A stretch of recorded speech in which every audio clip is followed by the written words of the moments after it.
I have an unboxing today for a new game from Paizo, based upon their Pathfinder RPG, one of their more popular adventure paths or modules, and it's the Rise of the Runelords. And this is the base set, and it's a fairly big box, but it's going to have a lot of empty room with it because they're planning on releasing 5 more expansions over the next year. Most of their adventure paths have 6 modules to them, so they include the first module in here, and over the next year, I guess 8 months to a year, depending on their schedule, they'll release the next 5 expansions for it.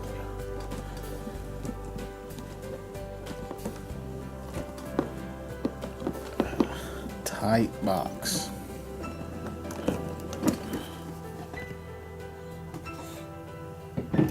So you get your rule book. This rule book is available online at the Paizo website.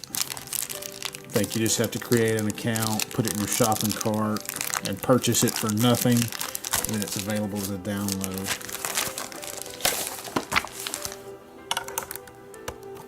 So you can see you're going to get the nice art on the front. You get a explanation of how you lay the box out. A little intro to what you're about to be looking at. How to set the game up. A continuation of how to set the game up. How to set your character up to get ready to play the game. What all the different cards go through. How to play through a turn. How the mechanics of that as far as playing cards and attempting checks, getting on to the objective of what to do to finish the game. Looks like we have an explanation of some of the cards here, some strategy on what to do.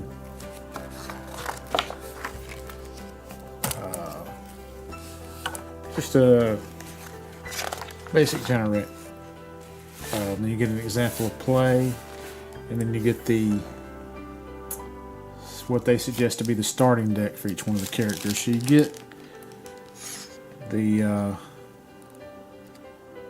1, 2, 3, 4, 5, 6, 7 in this base set, and then they have the expansion out now for the character add-on, in which you get 4 more characters that you can play. And I'll open that add-on in another video. And then you get your credits and quick reference on the back. So we got a nice piece of filler cardboard, and then you have the first module, Rise of the Runelords, the Burnt Offering Adventure deck, and it's going to have 110 cards in it, and it requires the base game to play. You get a very basic set of polyhedral dice here. You do not get a D20 in here, and you don't get a second D10, but I don't believe the game mechanics will require that. And then you're going to get 1, 2, 3, 4, 5 packs of cards there. And what I'll do is I'll open these cards up, sort them out, and then I'll kind of go through about how many of each different thing you're going to get.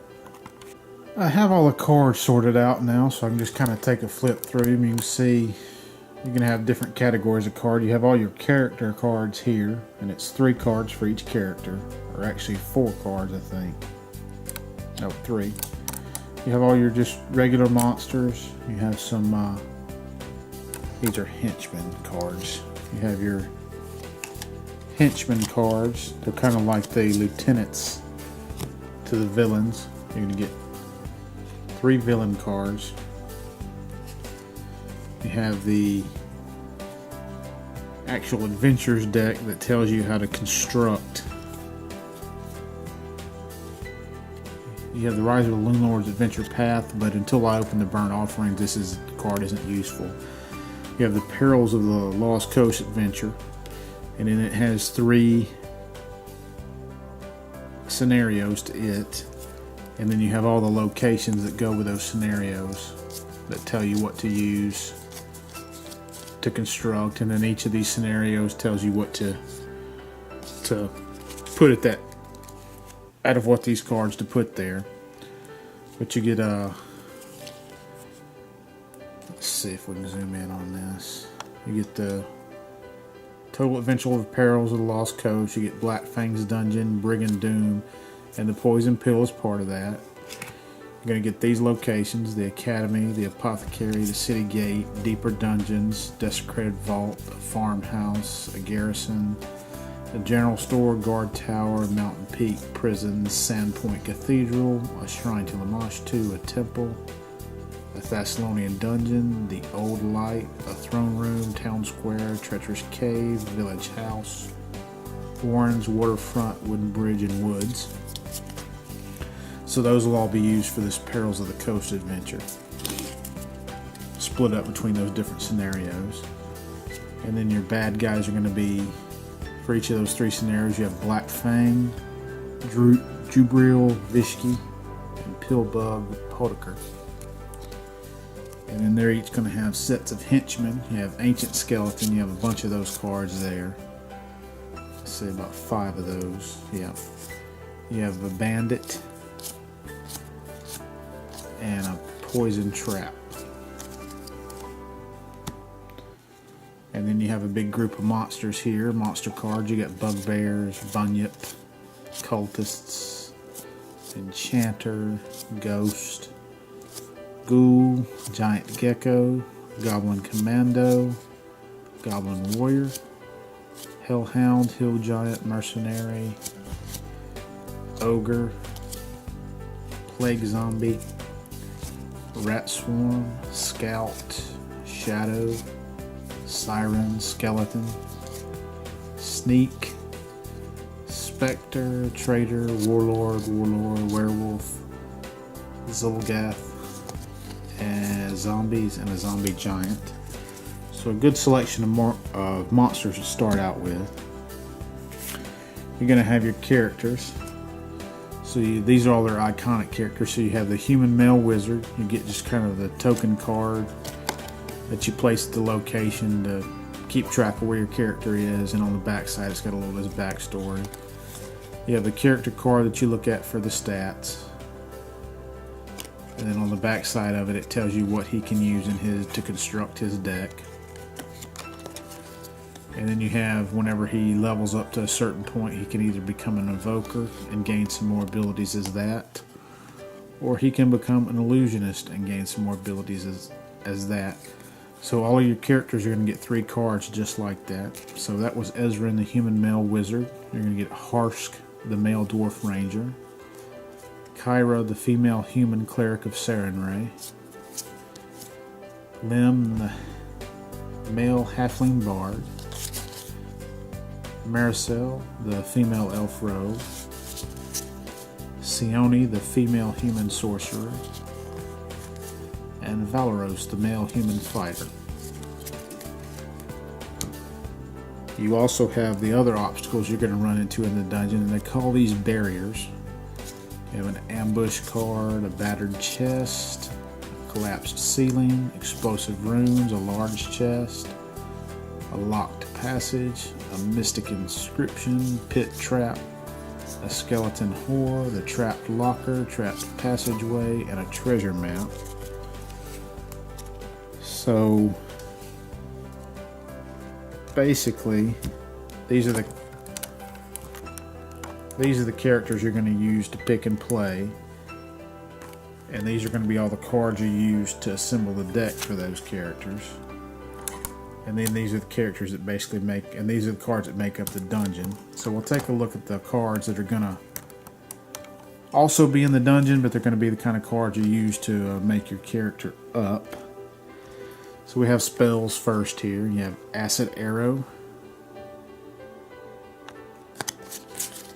Aid, Arcane Armor, augury, charm person, cure, detect evil, detect magic, find traps, force missile, glibness, guidance, holy light, inflict invisibility, levitate, lightning touch, mending, mirror image, sanctuary, sleep, and strength. Seems like a big gap between mirror image and sanctuary. I hope I'm not missing some cards somewhere. You have the weapons that can be equipped to the character or found in the dungeon. You get a bastard sword, battle axe, dagger, darts, flaming mace +1, glaive, great axe, heavy crossbow, light crossbow, longbow, long spear, long sword +1, mace, quarterstaff, returning throwing axe, scimitar, shot longbow +1, short bow, short sword, sling, spike chain, star knife, throwing axe, warhammer +1. You have some items here: amulets, fortitude, life, blast stone, boots of elvenkind, bracers of protection, caltrops, cape of escape, codex, crowbar, holy candle, holy water, luck stone, masterwork thieves tools, matlock, potion of energy resistance, fortitude, ghostly form, glibness, healing, hiding, vision, spyglass, thieves tools, token of remembrance, and tome of knowledge. Have some armors here. We have chainmail, elven chain shirt, half plate, leather armor, magic chainmail, magic half plate, magic leather armor, magic shield, and some wooden shields. You have a set of allies here. You have the acolyte, the archer, burglar, a crow, Father Xanthus, guard, guide, Mayor Kendra Deverin, night watch, sage, Shalelu and Dasana, Sheriff Hemlock, soldier, standard bearer, and troubadour. And the last group of cards are blessings, and they have several gods in here. The ones that are god specific, you're going to get 4 of each of those, and then you're going to get a bunch of just generic blessings of the god. So you have Blessing of Gorum, Callistra, Aristil, Pharasma, Sarenrae, Torag, Aurori, Shaylin, Iomade, Desna, and then you get a bunch of blessings of the gods, probably not quite the same amount, maybe about 2/3 of the amount of blessings of the gods as you do of all the other blessings, but you get a bunch of those. So that's a look at everything that comes in the base game, with the exception of the Burnt Offerings adventure, and I'm going to open that in a video right after this one.